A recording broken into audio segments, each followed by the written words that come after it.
जी नमस्कार दोस्तों, आप सभी का आपके अपने परिवार आईडी एग्जाम में स्वागत है। तो कैसे हैं आप सभी के सभी। उम्मीद करते हैं कि आप सभी अच्छे होंगे और आपकी तैयारी भी अच्छी चल रही होगी। तो दोस्तों, जैसा कि आप सभी को पता है कि डेली शाम को हम 6 बजे UP triple S C PET का जो है प्रैक्टिस सेट पे डिस्कस करते हैं। और आज आपका प्रैक्टिस सेट नंबर 7 है, जो कि रुक्मणी पब्लिकेशन का है। इससे पहले हमने यूथ पब्लिकेशन का पूरा प्रैक्टिस सेट सॉल्व करवा दिया है। जिन लोगों ने उन क्लासेस को नहीं देखा है तो चैनल पे जाकर के देख सकते हैं। वे सारी के सारी क्लासेस आपको चैनल पे मिल जाएंगी। और दोस्तों, आज हम रुक्मणी पब्लिकेशन के प्रैक्टिस सेट नंबर 7 को स्टार्ट करेंगे। तो चैनल पे नए हैं तो चैनल को सब्सक्राइब कर बेल आइकन को दबाएं, ताकि आगे आने वाली क्लासेस के अपडेट आप तक पहुंचते रहें। तो चलिए दोस्तों, क्लास को कंटिन्यू करते हैं। और दोस्तों, अगर इस क्लास की आप पीडीएफ चाहते हैं तो हमारे टेलीग्राम से जुड़ करके इस क्लास की पीडीएफ भी आप प्राप्त कर सकते हैं। टेलीग्राम चैनल का लिंक इसी वीडियो के नीचे आपको डिस्क्रिप्शन में मिल जाएगा। तो चलिए दोस्तों, क्लास को आगे करते हैं। तो आज का पहला क्वेश्चन है, अकबर ने अजमेर स्थित शेख मोइनुद्दीन चिश्ती की दरगाह की यात्रा की थी तो किस सन में की थी? बताइए भाई। शेख मोइनुद्दीन चिश्ती की जो है दरगाह की यात्रा अकबर द्वारा कब की गई थी? तो 1562 ईस्वी में, यानी कि ऑप्शन नंबर बी यहाँ से राइट हो जाएगा। अकबर द्वारा शेख मोइनुद्दीन चिश्ती की दरगाह की यात्रा की गई थी। तो चलिए बढ़ते हैं अगले क्वेश्चन की तरफ। अगला क्वेश्चन है, बाणभट्ट ने हर्ष की तुलना भीष्म, द्रोणाचार्य, कर्ण, अर्जुन जैसे पात्रों से की है। ये सभी मिथक किस युग से जुड़े हैं? तो ये सभी के सभी आपके द्वापर युग से जुड़े हैं। तो ऑप्शन नंबर बी राइट हो जाएगा। तो याद रखिएगा दोस्तों। चलिए देख लेते हैं अगले क्वेश्चन को। अगला क्वेश्चन है, बहलोल लोदी ने जौनपुर को कब दिल्ली सल्तनत में मिला लिया है? तो बहलोल लोदी ने दिल्ली सल्तनत को 1479 में मिलाया था। तो ऑप्शन नंबर बी राइट हो जाएगा। तो याद रखिएगा दोस्तों। आइए देखते हैं नेक्स्ट क्वेश्चन को। नेक्स्ट क्वेश्चन है, किस वर्ष शिवाजी को छात्रप्रति का ताज पहनाया गया था? तो शिवाजी को छात्रप्रति की जो है उपाधि कब दी गई थी? तो राइट आंसर हो जाएगा 1674 ईस्वी में शिवाजी को जो है छात्रप्रति की जो है उपाधि दी गई थी या ताज पहनाया गया था। अगर बात करें दोस्तों, शिवाजी ने रायगढ़ के प्रसिद्ध विद्वान श्री गंगा भट्ट द्वारा जो है अपना राज्याभिषेक करवाया था, और फिर इसके बाद उन्होंने छात्रप्रति की उपाधि को धारण किया था। तो याद रखिएगा दोस्तों। चलिए बढ़ते हैं अगले क्वेश्चन की तरफ। फ्रेंच ईस्ट इंडिया कंपनी का गठन कब हुआ था? तो फ्रेंच जो है ईस्ट इंडिया का गठन जो है आपका 1664 ईस्वी में हुआ था। तो ऑप्शन नंबर सी यहाँ से राइट हो जाएगा। और बात करें दोस्तों, फ्रांसीसी ईस्ट इंडिया कंपनी ने भारत में प्रथम कारखाना 1668 ईस्वी में सूरत में खोला था। तो ये भी याद रखिएगा। चलिए बढ़ते हैं अगले क्वेश्चन की तरफ। अगला क्वेश्चन है, नमक सत्याग्रह किस सन से प्रारंभ हुआ था? तो गांधी जी द्वारा जो है नमक सत्याग्रह आंदोलन किस सन में स्टार्ट किया गया था? तो राइट आंसर हो जाएगा 1930 ईस्वी में स्टार्ट किया गया था। तो ऑप्शन नंबर ए राइट हो जाएगा। तो ऑप्शन नंबर ए यहाँ से करेक्ट हो जाएगा। तो याद रखिएगा दोस्तों। और अगर बात करें दोस्तों, गांधी जी ने 12 मार्च 1930 को अहमदाबाद के साबरमती आश्रम से अपने 78 सहयोगियों के साथ दांडी यात्रा प्रारंभ की थी। तो ठीक है दोस्तों, बढ़ते हैं अगले क्वेश्चन की तरफ। नेक्स्ट क्वेश्चन है, थियोसॉफिकल सोसाइटी ने भारत में कब और कहां अपना मुख्य कार्यालय स्थापित किया था? तो राइट आंसर हो जाएगा 1882 अडयार में जो है थियोसॉफिकल सोसाइटी ने अपना जो है मुख्यालय स्थापित किया था। तो याद रखिएगा दोस्तों। अगर बात करें दोस्तों, अडयार तमिलनाडु चेन्नई के पास सोसाइटी का मुख्यालय स्थापित किया गया था, और इसके अध्यक्ष 1907 में श्री एनी बेसेंट को बनाया गया था। तो ये भी याद रखिएगा। चलिए बढ़ते हैं अगले क्वेश्चन की तरफ। अगला क्वेश्चन है, सूची फर्स्ट को सूची सेकंड से सम्मिलित कीजिए और सूचियों के नीचे दिए गए कूट से सही उत्तर चुनिए। तो एक तरफ आपका सूची फर्स्ट दिया है, एक तरफ आपका सूची सेकंड दिया है। तो पहला कह रहा है अल हिलाल तो ये आपका अब अब्दुल कलाम आज़ाद से इसका संबंध है। फिर है नेशनल हेराल्ड, तो नेशनल हेराल्ड का जो है संबंध आपका पंडित जवाहरलाल नेहरू से हो जाएगा। अगला कह रहा है बॉम्बे क्रॉनिकल, तो बॉम्बे क्रॉनिकल का संबंध जो है फिरोज शाह मेहता से है। फिर है लीडर, तो लीडर का जो है मदन मोहन मालवीय से मिलान हो जाएगा। तो आपने देखा दोस्तों, पहले को चौथे से, दूसरे को तीसरे से और सी को दूसरे से तथा डी को पहले से मिलान कराया है। तो कूट के माध्यम से देखेंगे इसमें राइट आंसर कौन सा हो जाएगा। तो यहाँ से आपका ऑप्शन नंबर डी राइट हो जाएगा, जिसमें ए को चौथे से, बी को तीसरे से, सी को दूसरे से और डी को पहले से मिलान कराया है। आइए देखते हैं अगले क्वेश्चन को।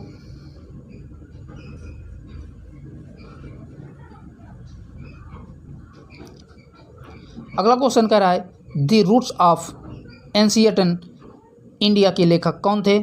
तो राइट आंसर हो जाएगा option number C W.A. Fairservis, यही आपके जो है the roots of ancient India के लेखक थे। तो याद रखिएगा दोस्तों। चलिए देख लेते हैं अगले क्वेश्चन को।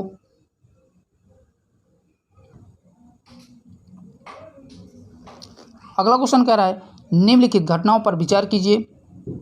तो इन चारों में से जो घटना पहले हुई है उसको पहले लिखना है। तो आपका पहले आएगा नेहरू रूपेट, ये आपकी 1928 में हुई थी, तो याद रखिएगा। फिर इसके बाद आपकी हुआ था गांधी इरविन समझौता, ये आपका दूसरे नंबर पे आएगा, यह आपका 5 मार्च 1931 में हुआ था। फिर इसके बाद आपका द्वितीय गोलमेज सम्मेलन हुआ था, यह आपका 7 सितंबर 1931 को हुआ था।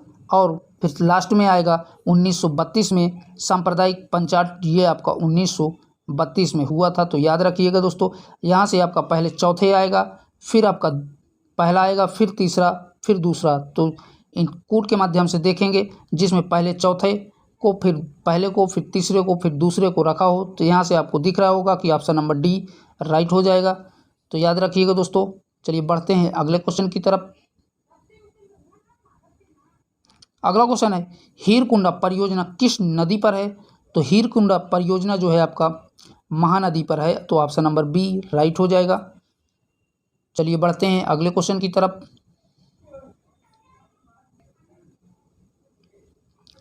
अगला क्वेश्चन है कुद्रेमुख की खानों से उत्पादित लौह अयस्क कहाँ से निर्यात होता है। तो राइट आंसर हो जाएगा ऑप्शन नंबर सी मंगलौर से जो है लौह अयस्क जो है निर्यात होता है। तो याद रखिएगा दोस्तों। अगर बात करें दोस्तों भारत में झारखंड और उड़ीसा राज्य में जो है कुल लौह अयस्क का 2/3 भाग से प्राप्त होता है, तथा भारत से लोहे का निर्यात सबसे अधिक जापान को होता है। तो ये भी याद रखिएगा। तो इस प्रश्न का आंसर दोस्तों ऑप्शन नंबर सी मंगलौर जो है राइट हो जाएगा। चलिए बढ़ते हैं अगले क्वेश्चन की तरफ। अगला क्वेश्चन कह रहा है सूची फर्स्ट को सूची सेकंड से सम्मिलित कीजिए तथा नीचे दिए गए कूट से सही उत्तर चुनिए। तो एक तरफ आपका सूची फर्स्ट में पर्वतीय दर्रा दिया है और दूसरी तरफ सूची सेकंड में उससे संबंधित राज्य दिया है। तो यहाँ से पहला कह रहा है माना, तो माना पर्वतीय दर्रा आपका उत्तराखंड में स्थित है। फिर है नाथुला, तो नाथुला दर्रा आपका जो है सिक्किम राज्य में स्थित है। फिर है जोजिला, तो जोजिला दर्रा आपका जम्मू कश्मीर में स्थित है। फिर है सिपकीला, तो ये आपका हिमाचल प्रदेश में स्थित है। तो आपने देखा दोस्तों, ए का चौथे से, बी का पहले से, सी का दूसरे से और डी का तीसरे से मिलान हो जाएगा। तो कूट के माध्यम से देखेंगे राइट आंसर कौन सा होगा। तो यहाँ से आपका ऑप्शन नंबर सी राइट हो जाएगा, जिसमें ए को चौथे से, बी को पहले से, सी को दूसरे से और डी को तीसरे से मिलान कराया है। तो ठीक है दोस्तों, बढ़ते हैं अगले क्वेश्चन की तरफ। अगला क्वेश्चन कह रहा है भारत में निम्नलिखित 4 राज्यों को उनके नागरीकरण के स्तर के अवरोही क्रम में व्यवस्थित कीजिए। तो पहले है गोवा, मिजोरम, तमिलनाडु, केरल। इनको आपको अवरोही क्रम में व्यवस्थित करना है। तो आपका पहले आएगा गोवा, फिर आपका मिजोरम आएगा, फिर आपका तमिलनाडु आएगा, फिर आपका केरल आएगा। तो कूट के माध्यम से देखेंगे जिसमें पहले गोवा को, फिर मिजोरम को, फिर तमिलनाडु को और फिर केरल को जो है रखा हो तो ऑप्शन नंबर ए यहाँ से राइट हो जाएगा। और यह जो है अवरोही क्रम में नागरीकरण स्तर पे हैं, तो याद रखिएगा दोस्तों ऑप्शन नंबर ए इस प्रश्न का आंसर राइट हो जाएगा। आइए देखते हैं अगले क्वेश्चन को।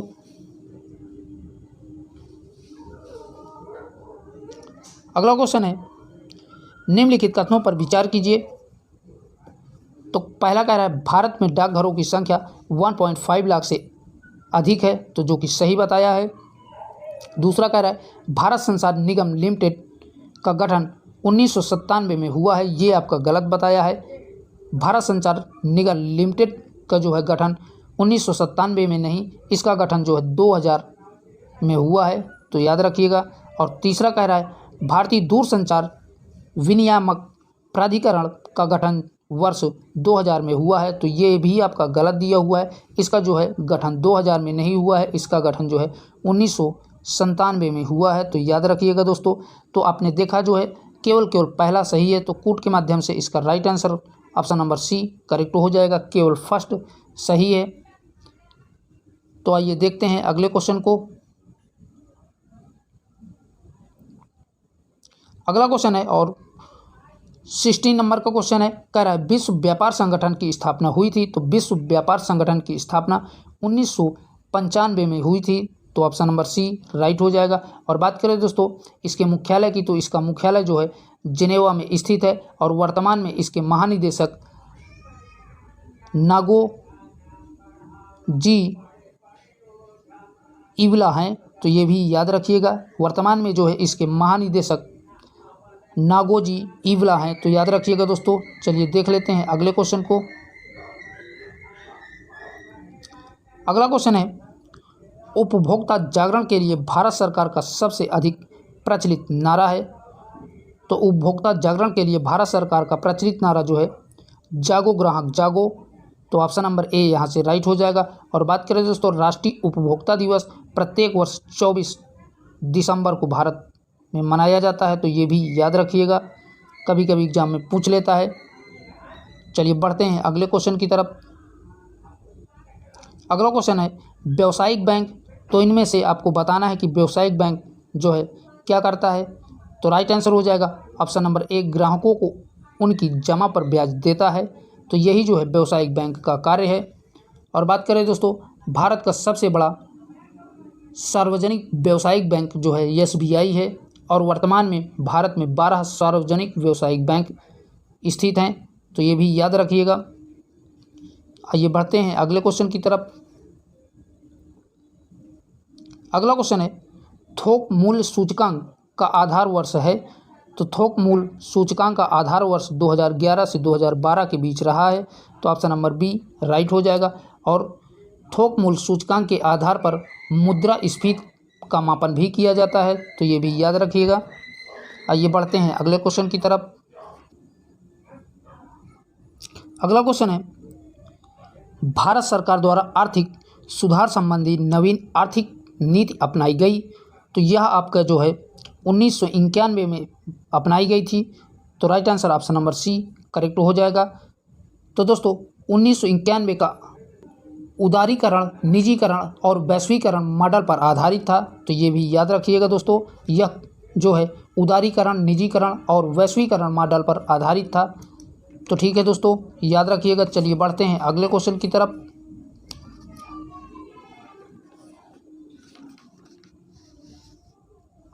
अगला क्वेश्चन कह रहा है भारत का संविधान, तो भारत का संविधान के बारे में कौन सी बात सही बताई गई है, तो राइट आंसर हो जाएगा भारत का संविधान जो है एकल नागरिकता का प्रावधान करता है, तो ऑप्शन नंबर ए राइट हो जाएगा, तो याद रखिएगा दोस्तों। और बात करें दोस्तों भारतीय संविधान के अनुच्छेद 5 से 11 तक जो है नागरिकता का वर्णन किया गया है, और भारत में एकल नागरिकता का प्रावधान है जिसे ब्रिटेन के संविधान से लिया गया है, तो भारत में एकल नागरिकता का प्रावधान ब्रिटेन के संविधान से लिया गया है, तो याद रखिएगा दोस्तों। चलिए बढ़ते हैं अगले क्वेश्चन की तरफ। अगला क्वेश्चन है दोस्तों सूची फर्स्ट को सूची सेकंड से सम्मिलित कीजिए। तो पहला कह रहा है राष्ट्रीय गीत, तो राष्ट्रीय गीत जो है वंदे मातरम है। फिर है राष्ट्रीय गान, तो राष्ट्रीय गान जो है आपका जनगण मन है। फिर इसके बाद राष्ट्रीय प्रतीक, तो राष्ट्रीय प्रतीक जो है अशोक का सारनाथ स्तंभ है। फिर राष्ट्रीय नारा, तो राष्ट्रीय नारा जो है सत्यमेव जयते है। तो आपने देखा दोस्तों, ए का दूसरे से, बी का चौथे से, सी का पहले से और डी का तीसरे से मिलान हो जाएगा। तो कूट के माध्यम से देखेंगे राइट आंसर कौन सा हो जाएगा। तो यहाँ से आपका ऑप्शन नंबर सी करेक्ट हो जाएगा, जिसमें जो है ए को दूसरे से, बी को चौथे से और सी को पहले से तथा डी को तीसरे से मिलान कराया है। तो ठीक है दोस्तों, बढ़ते हैं अगले क्वेश्चन की तरफ। नेक्स्ट क्वेश्चन कह रहा है सूची फर्स्ट का सूची सेकंड से मिलान कीजिए। तो एक तरफ आपका सूची फर्स्ट में सिद्धांत दिया है और दूसरी तरफ आपका प्रेरणादेश दिया है। तो कह रहा है मूल अधिकार, तो मूल अधिकार जो है आपके संविधान में संयुक्त राज्य अमेरिका में लिए गए हैं। फिर संसदीय व्यवस्था, तो यह जो है ब्रिटेन के संविधान से लिया गया है। अगला कह रहा है नीति निर्देशक तत्व, तो ये आपका आयरलैंड के संविधान से लिया गया है। फिर संशोधन प्रक्रिया, यानी कि संविधान में संशोधन प्रक्रिया जो है दक्षिण अफ्रीका संघ से के संविधान से लिया गया है। तो कूट के माध्यम से देखेंगे कि राइट आंसर कौन सा हो जाएगा। तो यहाँ से आपका ऑप्शन नंबर डी राइट हो जाएगा, जिसमें ए को दूसरे से, बी को पहले से, सी को तीसरे से और डी को चौथे से मिलान कराया है। तो याद रखिएगा। चलिए बढ़ते हैं अगले क्वेश्चन की तरफ। अगला कह रहा है निम्नलिखित में से कौन सा एक कथन असत्य है। तो आपको यहाँ से बताना है कि कौन सा कथन असत्य दिया हुआ है। तो यहाँ से आपका ऑप्शन नंबर डी राइट हो जाएगा, यही आपका असत्य दिया है। भारत के संविधान में राज्यपाल को उसके पद से हटाने की प्रक्रिया का उल्लेख है, यही आपका गलत दिया हुआ है। जबकि भारत के संविधान में राज्यपाल को हटाने के लिए किसी प्रक्रिया का उल्लेख नहीं है। तो याद रखिएगा दोस्तों, यही आपका असत्य दिया था।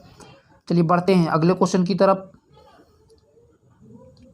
अगला क्वेश्चन है विनियोग विधेयक की परिभाषा संविधान के किस अनुच्छेद में दी गई है। तो इसकी जो है परिभाषा भारतीय संविधान के अनुच्छेद 114 में दी गई है। तो ऑप्शन नंबर ए यहाँ से राइट हो जाएगा। और अगर बात करें दोस्तों, इस अनुच्छेद के अनुसार भारत की संचित निधि से कोई भी धन विधेयक के पारित हुए बिना नहीं निकाला जा सकता है और यह विधेयक बजट पारित करने के बाद संसद में लाया जाता है और इसे राज्यसभा के में जो है 14 दिनों से अधिक नहीं रखा जा सकता है। तो याद रखिएगा दोस्तों। अगर बात करें दोस्तों अदर ऑप्शनों की, अनुच्छेद 117 की, तो अनुच्छेद 117 जो है वित्त विधेयक से संबंधित है। और बात करें दोस्तों अनुच्छेद 107 की, तो यह जो है साधारण विधेयक प्रक्रिया से संबंधित है। तो ये दोनों फैक्ट भी याद रखिएगा। इस प्रश्न का आंसर दोस्तों ऑप्शन नंबर ए राइट हो जाएगा। आइए बढ़ते हैं अगले क्वेश्चन की तरफ। अगला क्वेश्चन कह रहा है निम्नलिखित में से कौन सा युग्म सुमेलित नहीं है। तो यहाँ से आपको बताना है कि कौन सा युग्म जो है आपका सुमेलित सही नहीं है। तो यहाँ से आपका ऑप्शन नंबर बी राइट हो जाएगा, पारसेक समय की इकाई। तो पारसेक जो है समय की इकाई नहीं है, यही आपका गलत दिया हुआ है। अगर बात करें दोस्तों पारसेक की, तो पारसेक जो है इसका प्रयोग लंबी खगोलीय दूरी को व्यक्त करने के लिए किया जाता है और एक पारसेक बराबर 3.26 प्रकाश वर्ष के होता है। तो ये भी याद रखिएगा दोस्तों। चलिए बढ़ते हैं अगले क्वेश्चन की तरफ। अगला क्वेश्चन है विश्व का सबसे अधिक तेजी से बढ़ने वाला जल पादप है। तो राइट आंसर हो जाएगा ऑप्शन नंबर बी, जल हायसिंथ पुष्प जो है यही आपका तेजी से बढ़ने वाला जल पादप है और इसे ही जलकुंभी के नाम से जाना जाता है। तो ये भी याद रखिएगा। तो ठीक है दोस्तों, बढ़ते हैं अगले क्वेश्चन की तरफ। नेक्स्ट क्वेश्चन है निम्नलिखित में से विद्युत का सबसे अच्छा चालक कौन है। तो यहाँ से आपका राइट आंसर हो जाएगा, चांदी जो है विद्युत का सबसे अच्छा चालक होता है। तो याद रखिएगा। चलिए बढ़ते हैं अगले क्वेश्चन की तरफ। का हिंदी का पार्ट है, कह रहा है जुगुस्सा किस रस का स्थायी भाव है। तो जुगुस्सा आपका विभात्स भाव का जो है स्थायी भाव है। तो ऑप्शन नंबर बी राइट हो जाएगा। आइए देखते हैं नेक्स्ट क्वेश्चन को। अगला क्वेश्चन है हथेली पर सरसों उगाना मुहावरे का अर्थ है। तो हथेली में जो है सरसों उगाने का अर्थ है आश्चर्यजनक काम करना। तो ऑप्शन नंबर डी राइट हो जाएगा। तो याद रखिएगा दोस्तों। चलिए देखते हैं अगले क्वेश्चन को। अगला क्वेश्चन है हरिऔध किसका उपनाम है? तो हरिऔध जो है अयोध्या सिंह उपाध्याय का नाम है। तो ऑप्शन नंबर ए यहाँ से राइट हो जाएगा, तो याद रखिएगा। चलिए बढ़ते हैं नेक्स्ट क्वेश्चन की तरफ। नेक्स्ट क्वेश्चन है निम्नलिखित पंक्तियों में रस बताइए। तो कह रहा है मेरो सब पुरुषारथ पाको। नेक्स्ट क्वेश्चन है निम्नलिखित पंक्तियों में रस बताइए। पंक्तियां हैं मेरो सब पुरुषारथ पाको, विपत कटावन बंधु बाहु बिन करो भरोसे काको। तो इनमें से आपको बताना है कि कौन सा रस इन पंक्तियों में है। तो यहाँ से आपका राइट आंसर हो जाएगा करुण रस, यही आपका इन पंक्तियों में है। अगर बात करें दोस्तों, यह पंक्तियाँ भारत और राम जी के जो है संवाद की हैं, तो याद रखिएगा दोस्तों। चलिए बढ़ते हैं अगले क्वेश्चन की तरफ। नेक्स्ट क्वेश्चन है इत्यादि का संधि विच्छेद है। तो इत्यादि का संधि विच्छेद आपका इति धन आदि है। तो ऑप्शन नंबर बी राइट हो जाएगा, और यह यण स्वर संधि का उदाहरण है, तो ये भी याद रखिएगा। चलिए देखते हैं नेक्स्ट क्वेश्चन को।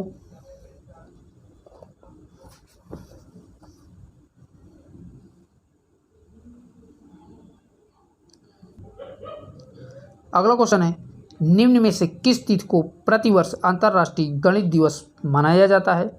तो राइट आंसर हो जाएगा ऑप्शन नंबर डी 14 मार्च को जो है प्रतिवर्ष अंतर्राष्ट्रीय गणित दिवस के रूप में मनाया जाता है। और अगर बात करें दोस्तों अदर ऑप्शनों की, तो 15 मार्च, तो 15 मार्च को जो है आपका विश्व उपभोक्ता दिवस मनाया जाता है। और बात करें दोस्तों 15 दिसंबर की, तो 15 दिसंबर को इंजीनियर डे मनाया जाता है। और अगर बात करें 22 दिसंबर की, तो 22 दिसंबर को गणित दिवस के रूप में मनाया जाता है, जबकि अंतर्राष्ट्रीय गणित दिवस 14 मार्च को मनाया जाता है। तो याद रखिएगा दोस्तों। चलिए बढ़ते हैं अगले क्वेश्चन की तरफ। नेक्स्ट क्वेश्चन है टाइम मैगजीन ने वर्ष 2023 में जारी दुनिया के 100 सबसे प्रभावशाली लोगों की सूची में किन भारतीयों को शामिल किया है? तो जो है आपका ऑप्शन ए एस राजामौली और शाहरुख खान को शामिल किया गया है। तो यहाँ से आपका राइट आंसर हो जाएगा ऑप्शन नंबर डी, ए और बी दोनों को जो है शामिल किया गया है। तो याद रखिएगा दोस्तों। आइए देखते हैं अगले क्वेश्चन को।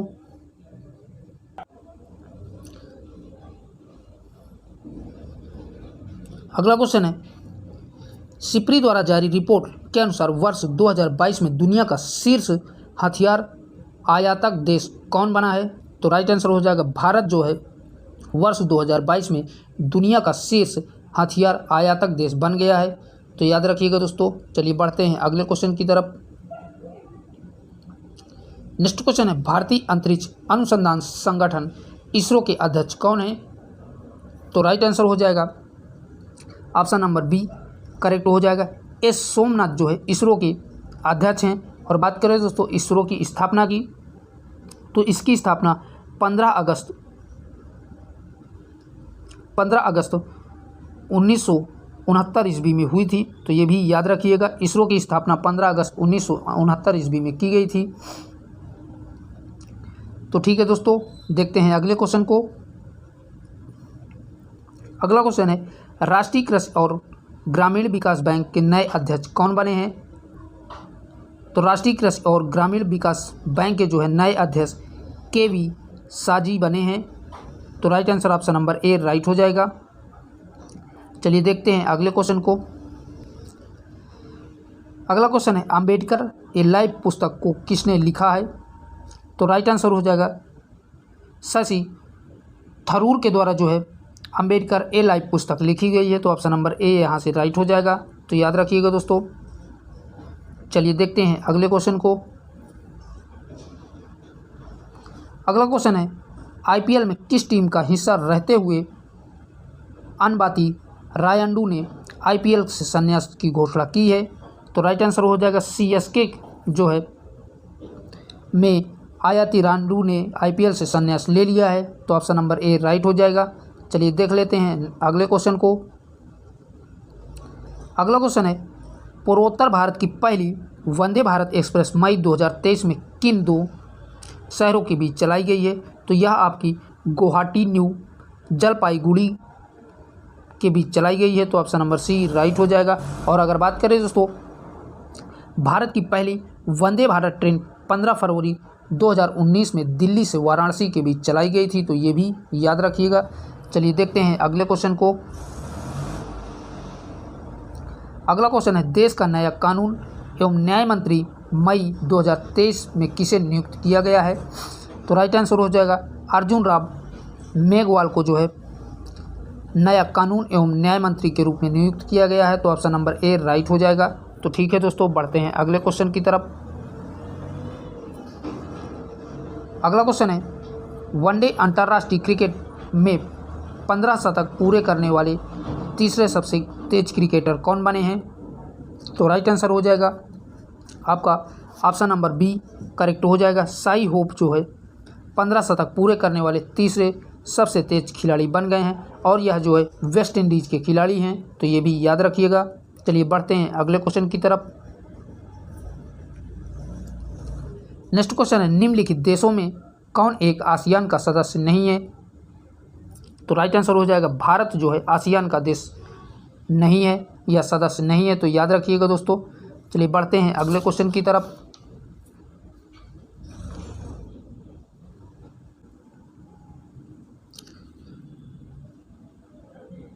अगला क्वेश्चन है, गरीबों की कथकली किस नृत्य को कहा जाता है?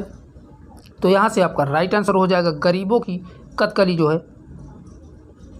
ओट्टन तुल्ल को कहा जाता है। तो ऑप्शन नंबर सी राइट हो जाएगा। ठीक है दोस्तों, बढ़ते हैं अगले क्वेश्चन की तरफ। अगला क्वेश्चन है, प्रसिद्ध पुस्तक a better India a better world किन के द्वारा लिखी गई है? तो यह आपके जो है NR नारायण मूर्ति के द्वारा लिखी गई है। तो ऑप्शन नंबर बी राइट हो जाएगा। आइए बढ़ते हैं अगले क्वेश्चन की तरफ। अगला क्वेश्चन कह रहा है, संतोष ट्रॉफी किस खेल से संबंधित है? तो यह आपके फुटबॉल से संबंधित है। तो ऑप्शन नंबर बी राइट हो जाएगा। चलिए बढ़ते हैं अगले क्वेश्चन की तरफ। नेक्स्ट क्वेश्चन है, चिकित्सक दिवस किस तिथि को मनाया जाता है? तो चिकित्सक दिवस आपका जो है 1 जुलाई को मनाया जाता है। तो ऑप्शन नंबर ए राइट हो जाएगा। और दोस्तों बात करें 11 जुलाई को, तो 11 जुलाई को विश्व जनसंख्या दिवस मनाया जाता है। मोस्ट इंपॉर्टेंट है, कई एग्जामों में पूछा हुआ ये क्वेश्चन है कि विश्व जनसंख्या दिवस कब मनाया जाता है? तो 11 जुलाई को विश्व जनसंख्या दिवस मनाया जाता है। और इस प्रश्न का आंसर दोस्तों ऑप्शन नंबर ए राइट हो जाएगा। चलिए देखते हैं अगले क्वेश्चन को। अगला क्वेश्चन है, वाचस्पति पुरस्कार दिया जाता है। तो वाचस्पति पुरस्कार जो है आपका संस्कृत साहित्य में दिया जाता है। तो याद रखिएगा ऑप्शन नंबर बी यहाँ से राइट हो जाएगा। और अगर बात करें दोस्तों, वाचस्पति पुरस्कार की स्थापना 1992 ईस्वी में की गई थी और यह के बिरला फाउंडेशन द्वारा दिया जाता है। तो ये भी याद रखिएगा। चलिए देखते हैं अगले क्वेश्चन को। अगला क्वेश्चन है, प्रदूषण में सूचकांक SPM का पूर्ण रूप क्या है? तो प्रदूषण के सूचकांक में SPM का जो है पूर्ण रूप ऑप्शन नंबर बी राइट हो जाएगा। सस्पेंडेड पार्टिकुलेट मैटर यही इसका पूर्ण रूप होता है। तो याद रखिएगा दोस्तों। चलिए देख लेते हैं अगले क्वेश्चन को।